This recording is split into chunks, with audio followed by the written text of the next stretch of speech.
When Woodrow Wilson was elected president, he said it would be the irony of fate if my administration will be dominated by foreign policy, because he knew he did not know a lot about foreign policy, and really he was not interested in foreign policy.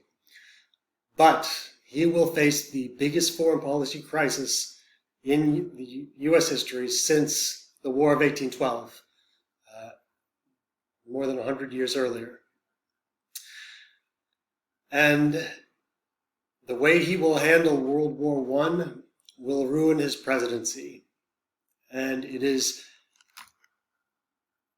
is criticized very harshly for the way he handled it by historians and people at the time alike, and he deserves the criticism.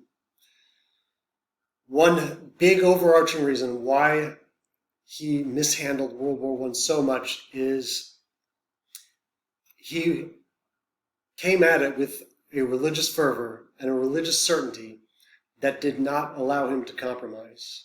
He was convinced that he was going to recreate the whole world and make it into a world without fighting, without wars, and it will make him incapable of dealing with it realistically, creating realistic objectives, and then doing what is necessary for a successful peace. The stage is set, the destiny disclosed. It has come about by no plan of our conceiving, but by the hand of God who led us into this way. He truly believed that under his leadership, the United States would create a world without wars in the future. So, what exactly started World War I? This is one war that the United States did not start. It was a European creation, but fundamentally, what started it was hypernationalism. As we mentioned previously, this is in world history the period that's known as nationalism. And hypernationalism is every nation doing what's best for themselves, looking out just for themselves and looking out for their economic interest against other nations. That meant also, of course, imperialism and gaining colonies. So all the countries of Europe are trying to get as much colonies as they can, and they are trying to establish firm boundaries, and they are militarizing. All the nations were building up their militaries, and as other countries would build up their militaries, of course the other nations would see that they were falling behind, and they would build up their militaries. So you had a perfect combination of horrible events. The industrialization of war. So the first time we had these mass production war materials we had never had before. We had a period of nationalism, and we had imperialism. And so it was just going to take a little match, a little spark to set everything off. And that spark was the assassination of the Austrian Archduke Franz Ferdinand by a Serbian nationalist. Serbia was a small country that part of it was being controlled by the Austrians, and so a Serbian nationalist assassinated the Archduke. It led Austria to attack Serbia. Serbia's allies, Greece, Romania, Italy came in. Germany came in on the side of Austria-Hungary. Ottoman Empire came in. Russia came in. France came in. England came in. And Europe was divided between the Allied powers and the Central Powers. For our purposes, and according to a lot of Americans, the main countries that mattered are England and Germany. So we are going to discuss this like it's England for the Allied powers and Germany for the Central Powers, because they are the main ones, but obviously that is an oversimplification. World War I is always known for being the first industrialized, fully modern war. And when I say first industrialized modern war, I mean we had these new weapons that we had never seen before. Most notably, the machine gun and the Gatling gun. that changed everything about military history. The thing that had been the bedrock of wars before this had been the cavalry charge. And now with a machine gun, you just can't do that. You're going in with 100 horses and you have two people with a Gatling gun. The horse charge stands no chance. The cavalry charge stands no chance. There were also tanks to a limited degree, and artillery cannons. These are massive cannons that can, shoot from miles away. So all of a sudden, you're fighting a war where you're standing there, you hear way off in the distance, and then all of a sudden, things blow up around you. The tools for fighting were totally different, but the strategy for fighting stayed the same. Generally speaking, militaries are slow to adopt to change, and so the fighting style remained, where they would just charge, and one side would go up and charge the other, and then just be mowed down with machine guns. It was absolutely horrific. Those artillery shells alone, there were some battles, like Battle of Verdun, where there was about 1,500 artillery shells fired for every square meter of land. It just decimated entire cities. Entire landscapes were just wiped out. Entire forests were wiped out. There are places still to this day from World War I that look like pictures of the moon. They don't look like pictures of the moon anymore, but the craters, some of the craters are still there. But it would just destroyed everything. Obviously, you cannot just stay above ground like before, so what World War I is also known for is trench warfare. People spend years of their life living in trenches, and trenches were horrible and disgusting. You would just sit down there. They had gas masks because also we invented toxic gases. You just sit down there for years and years. Dead bodies would just be piling up around people. Disease was rampant. And then at some point you'd be told, all right, we're going for a charge. Second lieutenants would lead the charge. And when they'd say charge, second lieutenant goes up, everyone follows and tries to run across these massive empty things called no man's land, and just generally be mowed down. Average life expectancy of a second lieutenant leaving the trenches on a charge was 10 seconds. Tells you how horrible this was. Now, for our purposes, what's really important to understand is what happened in the United States.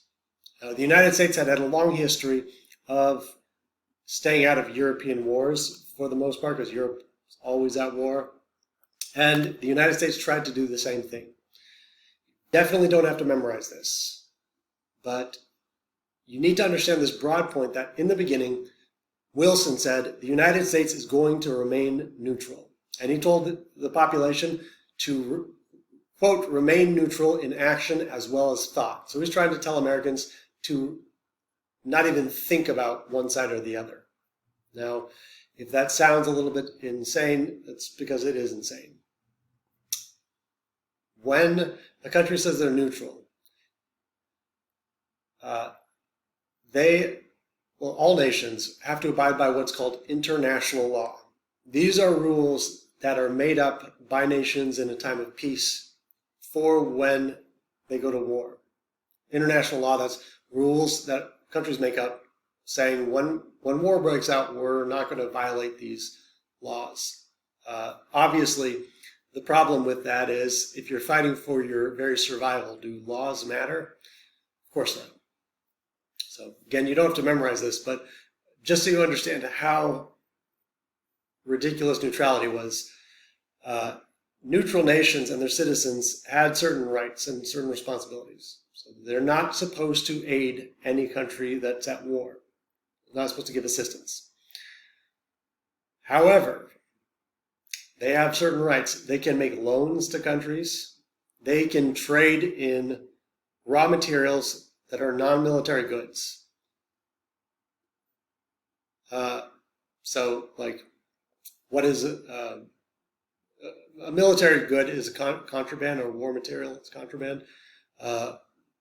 So, trade in raw material, non-military goods to nations at wars who are not under a blockade. Now, they can sell war materials. So the United States can sell war materials, like cannons and stuff, but it is subject to seizure by the other side.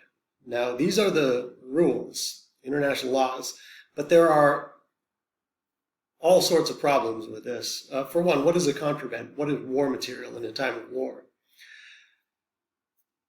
These definitions will matter.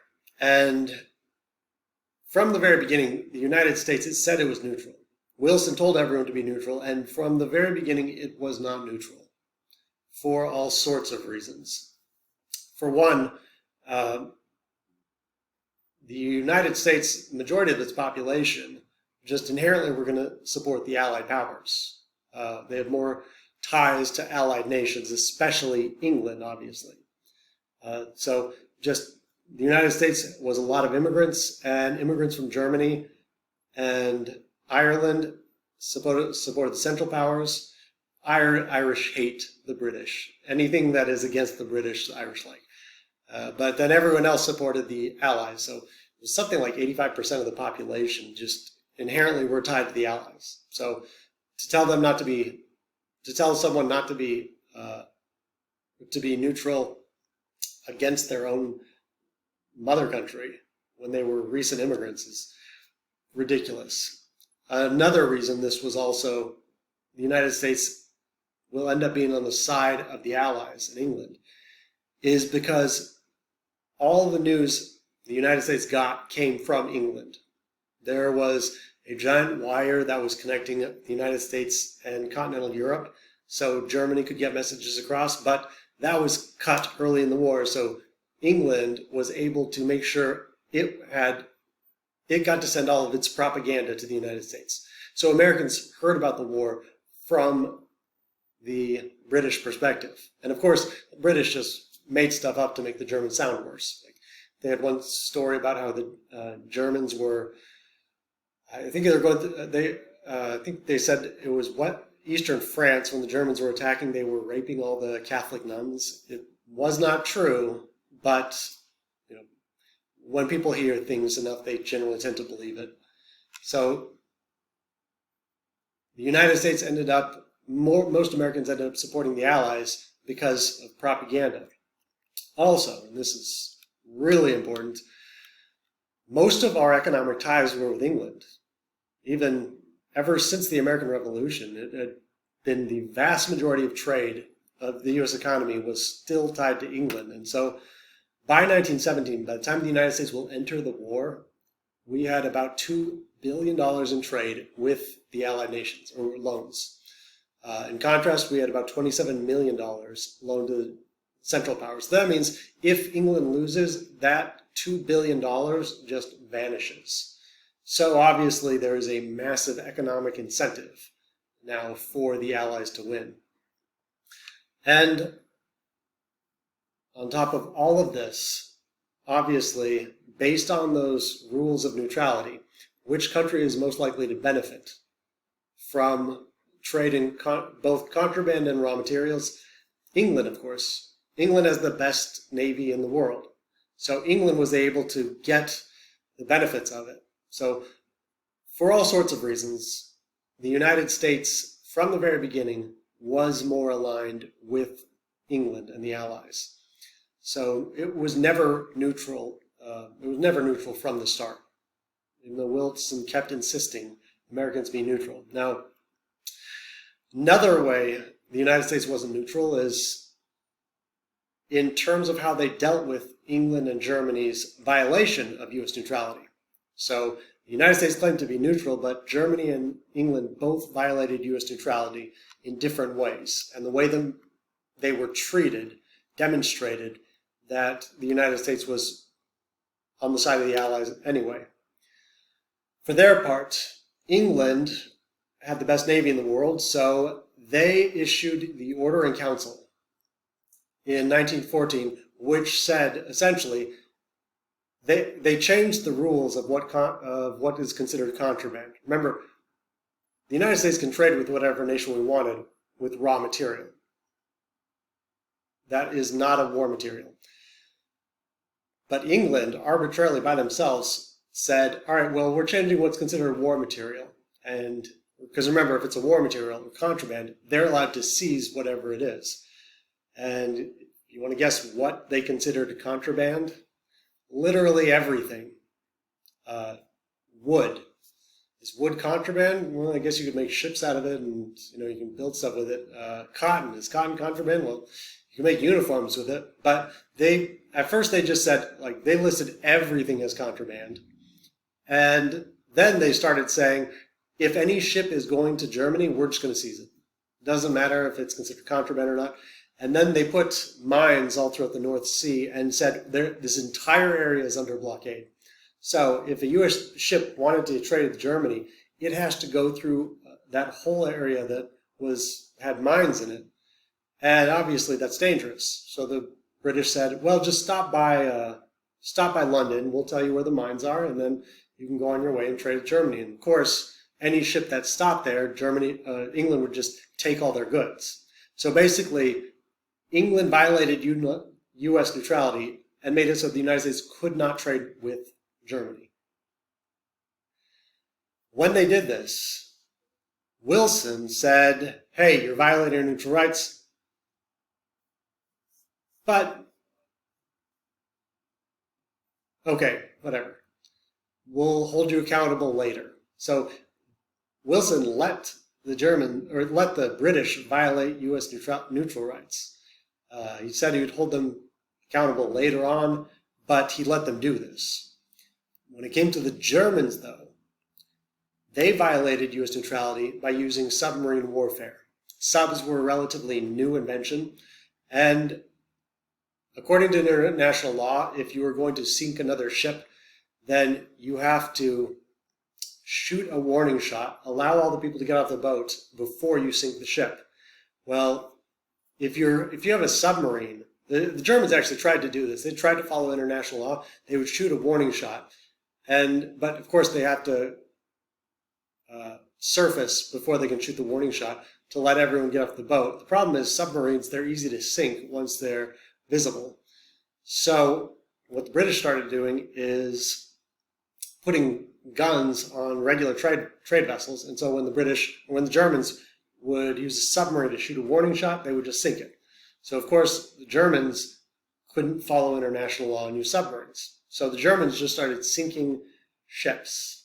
And this is where Wilson held them to a different standard than the British. He said the Germans will be held to, quote, strict accountability if they violate U.S. neutrality in regards to using submarines. Now, why exactly is he letting the Germans get away with violating U.S. neutral rights and not the British? It's because the Germans are violating U.S. neutrality. The way the Germans were was costing lives. And Wilson said it is a moral difference. So he will, in terms of dealing with those two countries and their violations of U.S. neutrality, Wilson made it very clear England was allowed to, Germany was not.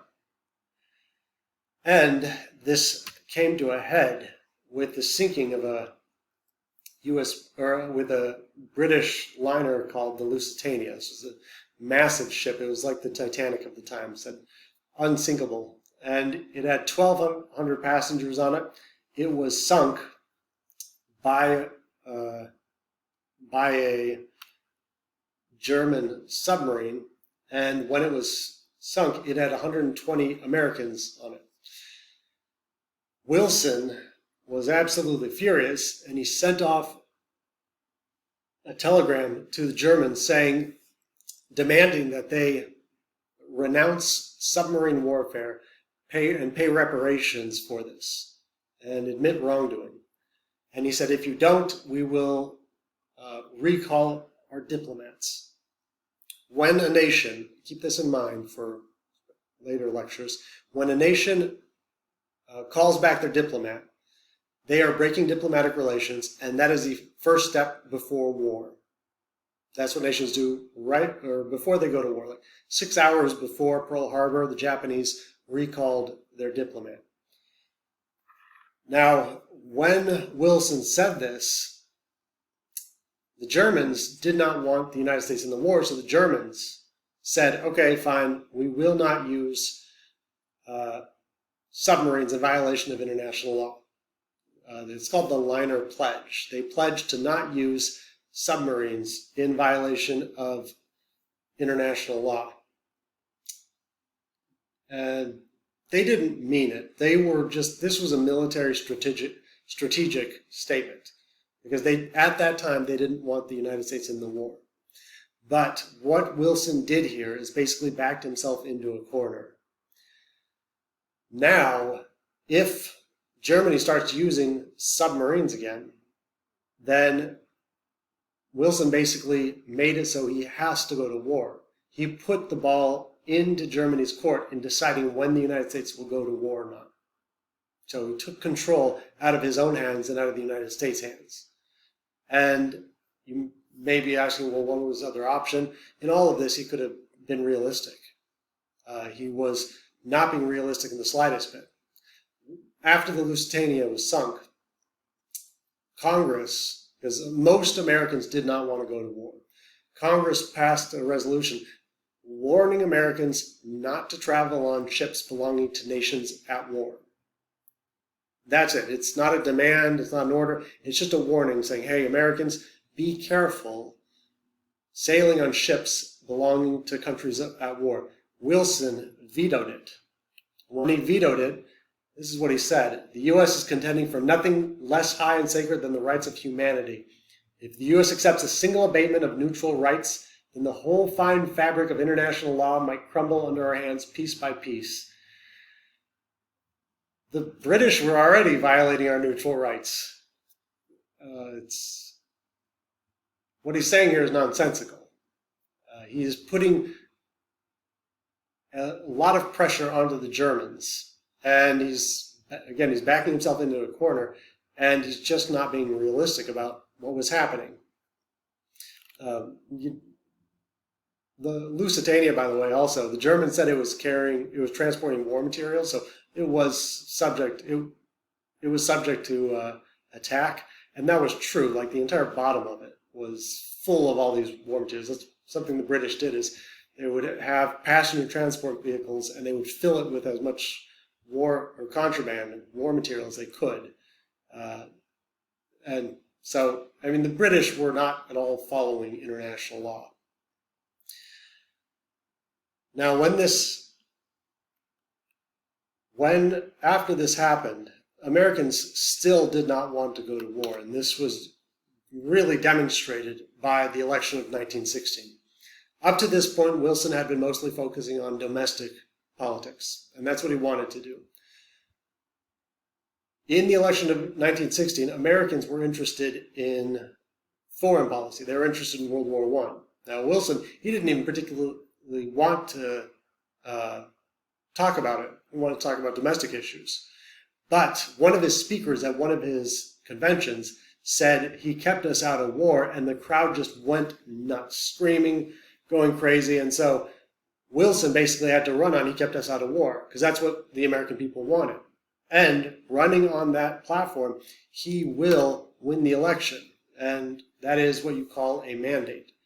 That means the American people, they want the United States to stay out of the war. The majority of Americans did. So he'll win in November 1916 on He Kept Us Out of War, and then he wins the election. And of course, the United States joins the war April 1917. So what is that, 5 months later?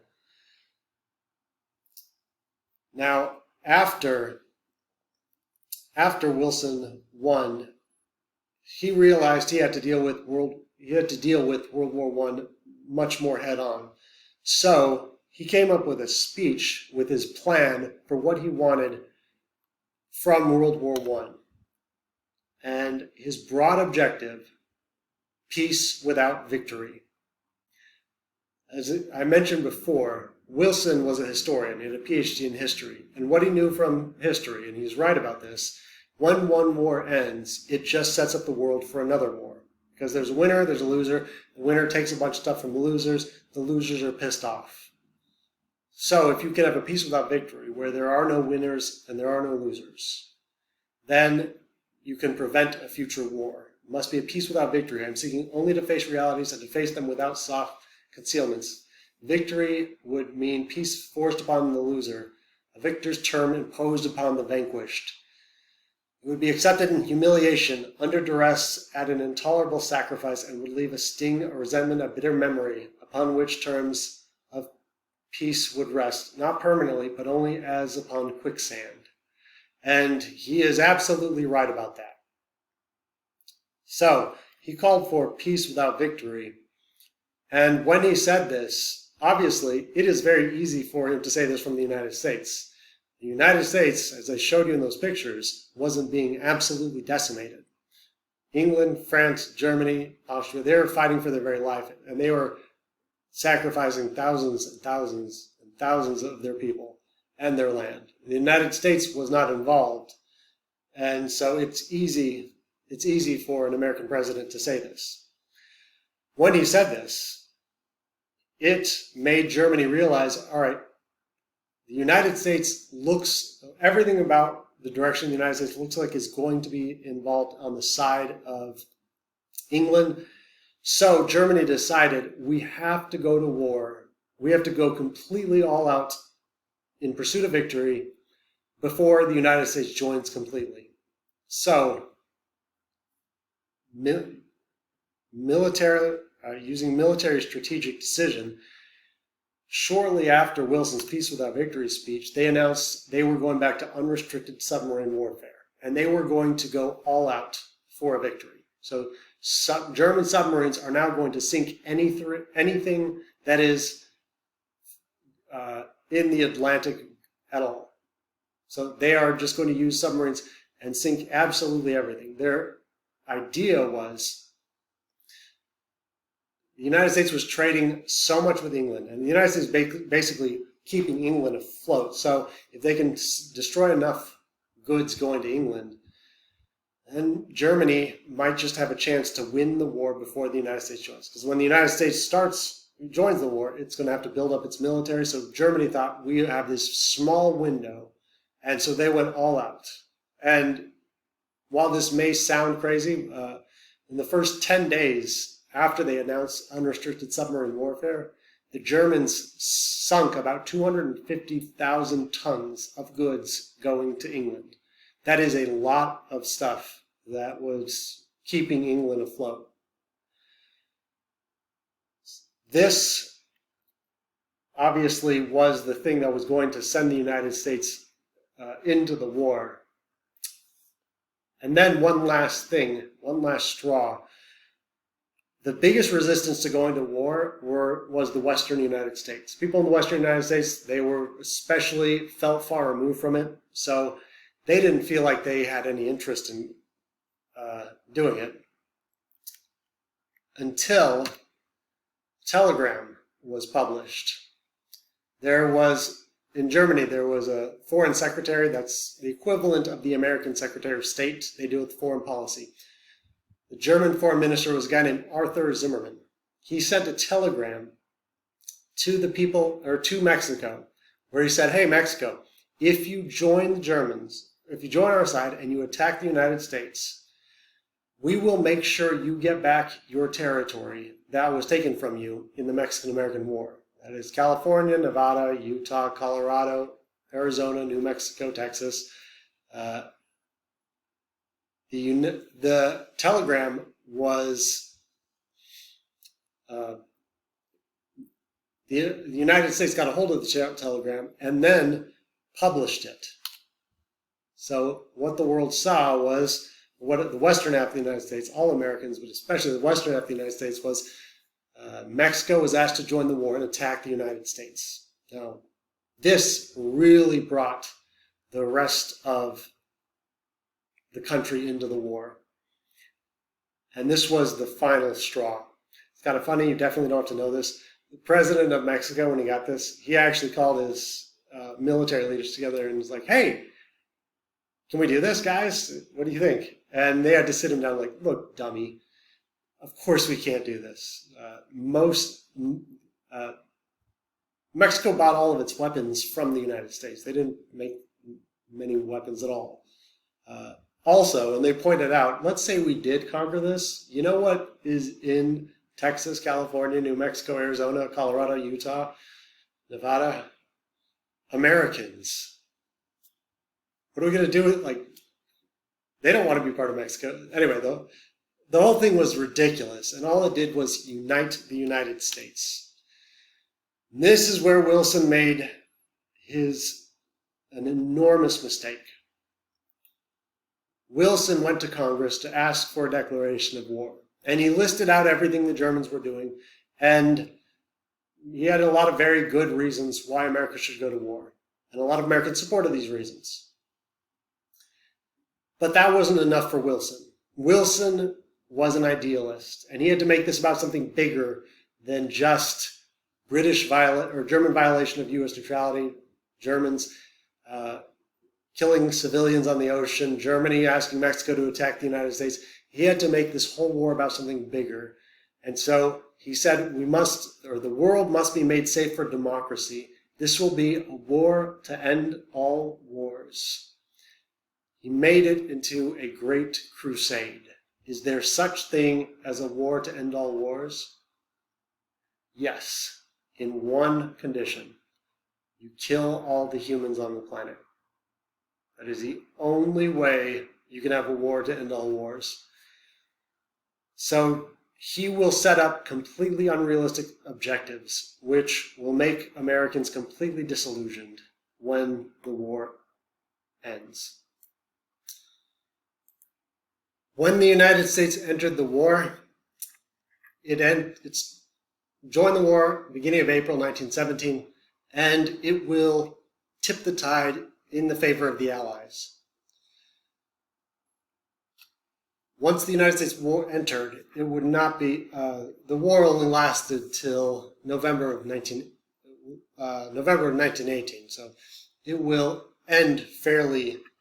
The United States isn't involved for very long, but it will tip the whole tide.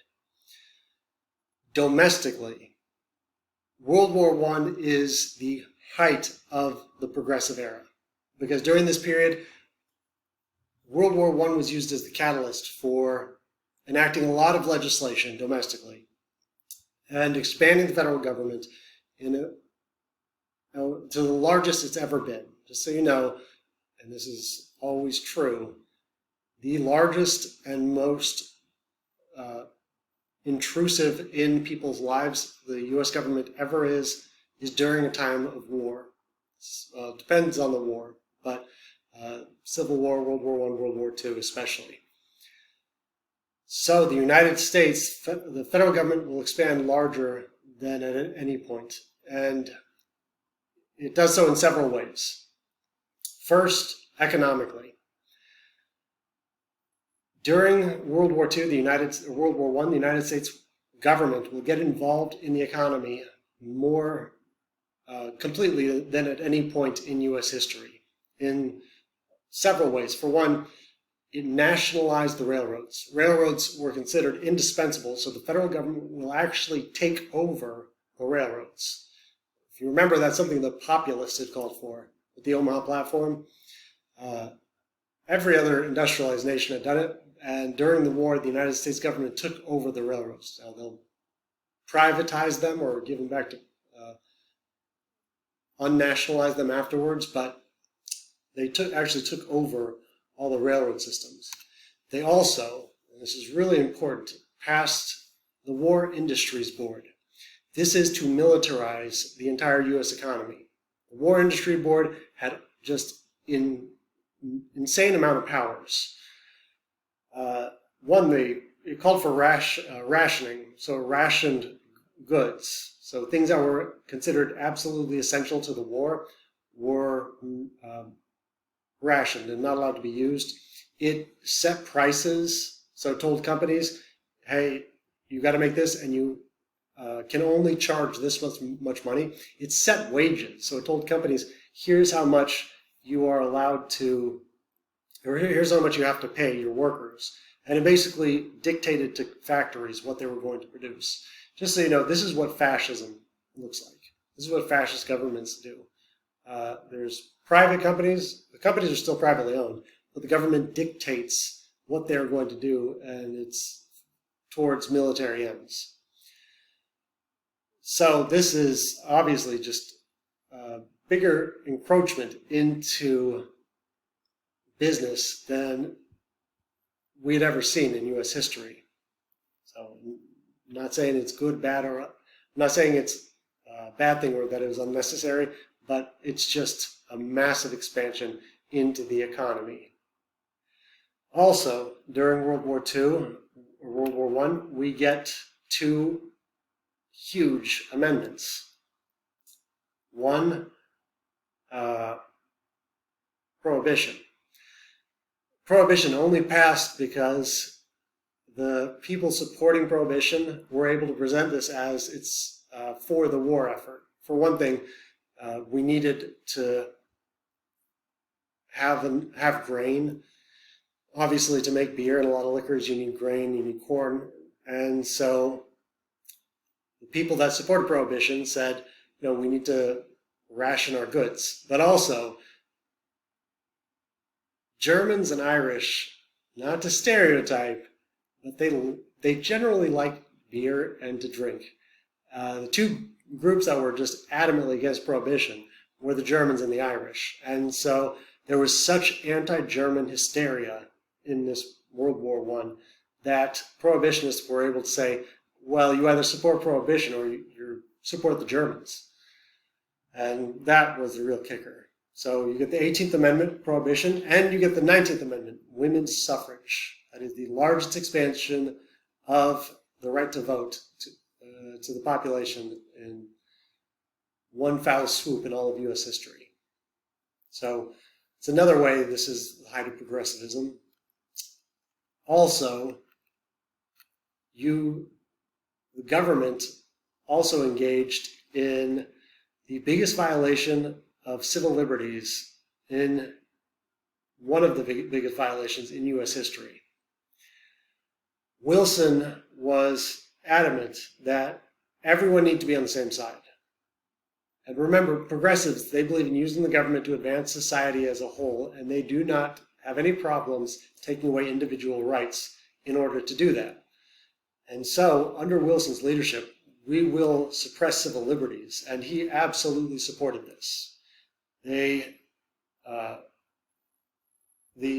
Espionage and Sedition Acts, it made it a crime just to speak out against the war in any way, shape, or form. To speak out against the draft, even to criticize the war and criticize the government, or criticize the Allies.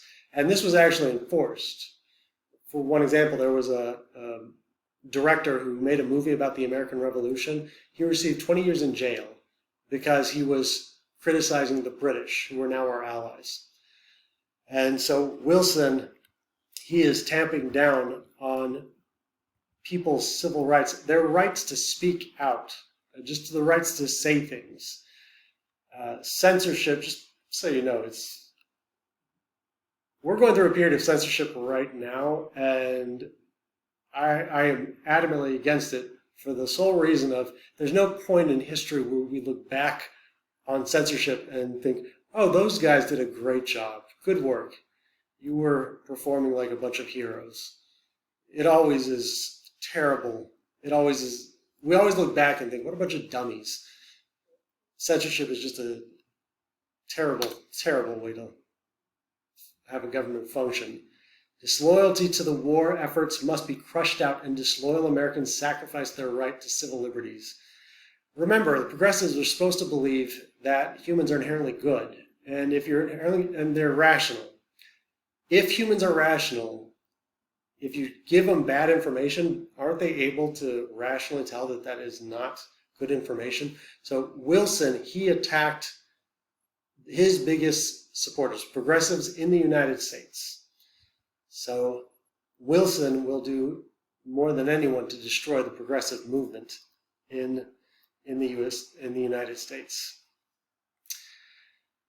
In terms of diplomacy, Wilson had called for peace without victory, and in order to attain that, he will actually set out his blueprint, and it's called the 14 Points. 14 points were his 14 things that he said if they were done, it would avoid war in the future. Now, the first 5 involved just general rules, open and peace, freedom of the seas. The next 8 involved the new maps of the world, and the 14th point, that is the one Wilson was adamant about. It would create a League of Nations. This is an international organization of peace. So all the countries would be involved, and according to Wilson, with the League of Nations, all future wars would be avoided. So Wilson came up with his 14 points. These 14 points are the blueprint, the specifics for how he wanted to attain peace without victory. So this is Wilson's plan. Soon after he issued his 14 points, not too long after, I should say, the war will come to an end. November 11th, 1918, if you want to remember when it came to an end, the 11th hour, the 11th month of the 11th day. It wasn't actually the 11th hour, but it's a way to remember. November 11th, 1918, the war came to an end. When the war came to an end, Wilson put it upon himself to go and accomplish his peace without victory. And here's where Wilson will mess up again. He messes up in several ways in the peace process. First and foremost, he will insist on going himself to negotiate the peace treaty. So this is the very first time a sitting president will leave the American hemisphere, and he has gone for a long time to work out his peace negotiations. While he's gone, there will be all sorts of problems that come up in the United States that we'll talk about next lecture, and he is not there to deal with it. So he was gone for a long time, and that was a mistake on his part. He should have sent people to represent him.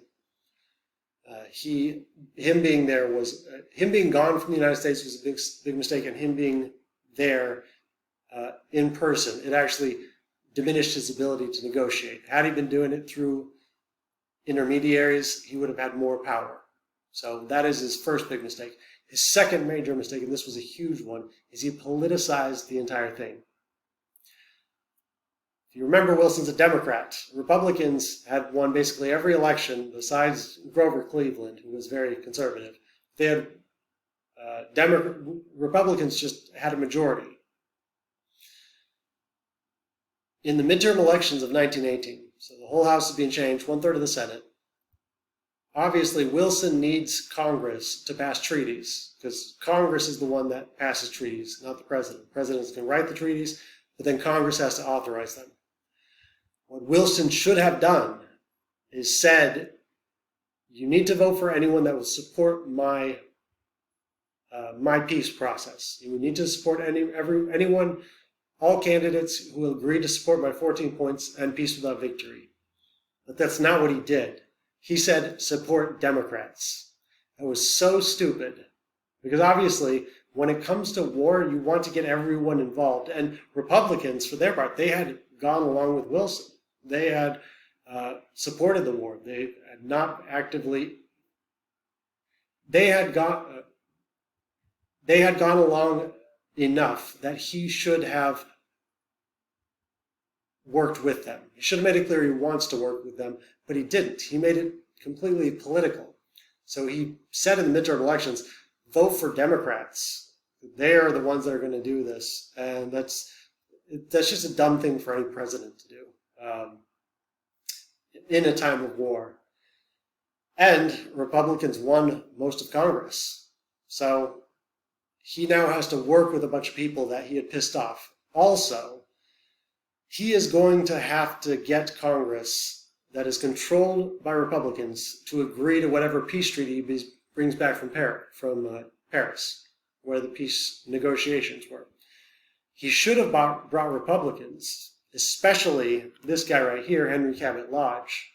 He is a Republican senator from Massachusetts. He is the head of the Senate Foreign Relations Committee. So any peace treaty that's brought back, it has to go to the Senate Foreign Relations Committee, where it will be adjusted in all sorts of ways and before it can be voted on. So the most important person in this process besides Wilson is Henry Cabot Lodge. He didn't even consult with Henry Cabot Lodge. So basically, he talked to no Republicans. Republicans have no skin in the game.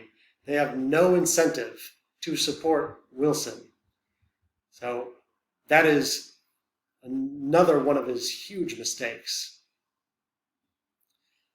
When he went over to Europe and negotiated, he will be negotiating. The negotiations largely came down to who are called the Big Four. These are the Prime Minister of England, Italy, France, and of course, President of the United States. With the Big Four, he has tried to get them to accept peace without victory. He's trying to get them to accept his 14 points, and obviously, they have no desire to. The Germans had done a ton of damage, and George, the Prime Minister of England, he had been elected on the slogan "Hang the Kaiser," so Europeans were pissed off. Wilson is now trying to get them to accept all these things that for the United States is whatever, fine, but they were pissed off. Prime Minister of France said it best: God gave us 10 commandments and we broke them. Wilson gives us the 14 points. We shall see. So they were in no mood for compromise, and what will come out of it is the Treaty of Versailles. Now, as a generalization, overall, most of Wilson's 14 points were upheld. So most of what Wilson had called for was upheld. But there were a couple exceptions. One, and the biggest one, or the two big exceptions, were the mandates and reparations. Mandates were Germany losing all their colonies. Germany had colonies all over the world. The mandates said they were taken away. Reparations, it's the war guilt clause, said that Germany had to say that it was responsible for the war and it was going to be held economically accountable. So Germany would have to pay reparations, would have to pay all the other countries, and especially France. And it was a lot of money for the time, like some $10 billion, which that was a huge amount of money for the time. So obviously, this is not peace without victory. There is an obvious loser, it's the Germans, and they are being punished, and they are being punished very severely, and everyone could see that. Just so you know how much this was, the reparations that Germany was forced to agree to this. Germany made it very clear that they did not agree with this at all, but they had to accept it. Germany didn't pay off the reparations of World War I until 2010, 14 years ago. So that tells you how much that was. Why did Wilson accept this? It's not peace without victory. It's because he believed, because it contained the League of Nations, it would solve all problems. So the Treaty of Versailles did include his 14th point. Members of the League undertake to respect and preserve as against external aggression the territorial integrity and existing political independence of all members of the League. He thought, with the League of Nations, this would prevent all wars in the future. So he thought this was acceptable because the other parts, although he didn't like it, with the League of Nations, this would solve all other problems. So, the League of Nations was agreed upon by the Big Four. It was forced on the Germans and it was agreed upon by the Allies. Now Wilson has to bring this back and get it passed through Congress. It has to pass 2/3 of the Senate. According to the Constitution, the Senate ratifies treaties by 2/3 of it. Wilson came back and he brought the treaty back, and to make a very complicated, very short, Henry Cabot Lodge, at first Wilson had a lot of support, so what Henry Cabot Lodge did, knowing the American people, is he just delayed. If you want to get Americans to ignore something that's really important, just drag it on and then give it a few months and Americans stop paying attention. No offense to Americans, it's just the way Americans are. Unless it's directly affecting them, Americans get very bored of things very quickly. So, Henry Cabot Lodge will hold up releasing this until, and it got to the point that Wilson had to get Americans excited about this. So, Wilson, to get Americans excited about the Treaty of Versailles, he went on a massive speaking tour.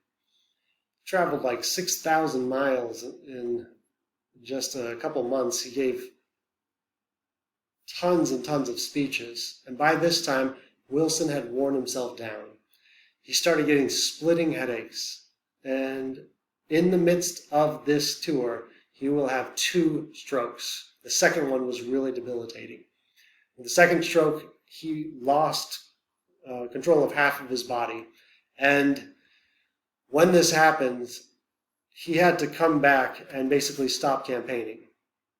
When he came back and stopped campaigning, he was not able to talk. He could not meet with his cabinet for 7 months. The only person that could see him was his wife and his doctor.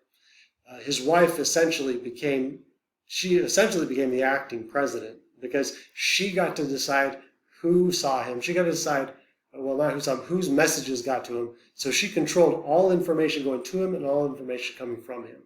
So we basically had, there's a made-for-TV movie even called The First Woman President, because in effect she became the president. Now, in the Senate, the Treaty of Versailles, it came out of the committee. So that's come out of committee for a vote. And it came out in 2 forms. One, exactly how Wilson wanted it, and the other one with reservations. And these are things, these are changes that were made to the treaty. Wilson was so stubborn he refused to compromise. He refused to acknowledge any changes. He acted like there was no possible way that the Republicans in Congress could disagree with anything he said, and that his document, the Treaty of Versailles, was perfect. And he acted like it was perfect, even though it was not perfect. But he refused to compromise in any way, shape, or form. So, because he wasn't willing to compromise, it wasn't able to pass. The United States will not sign the treaty. The United States is the only one of the major countries that did not sign the treaty and did not join the League of Nations.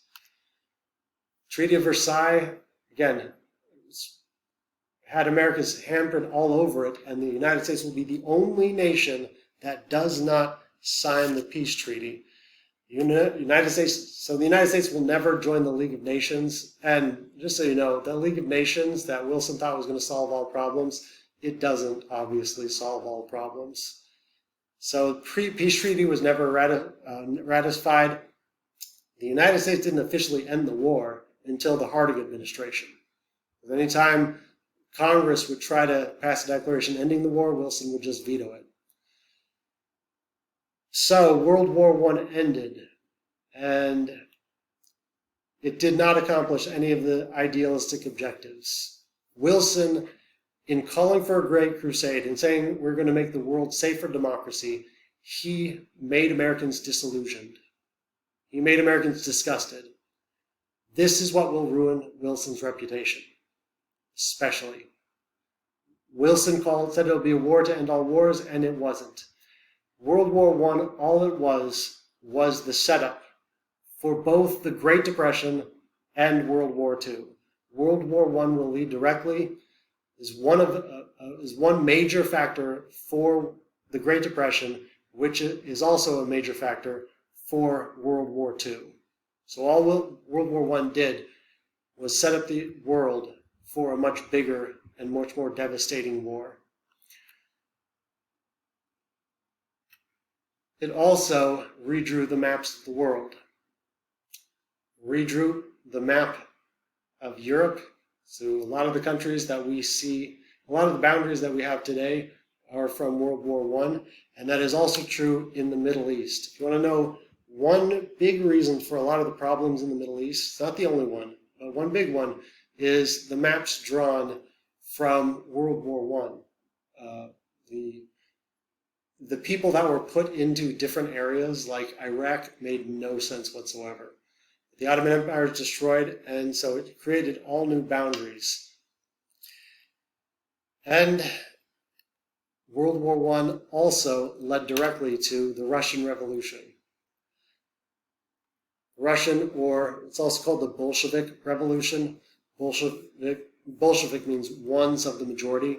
It is the People's Revolution, supposedly. When the Russians lost more people than any other nation that was involved, and it will lead to the rise of Vladimir Lenin. And he specifically says, "I will get us out of World War I."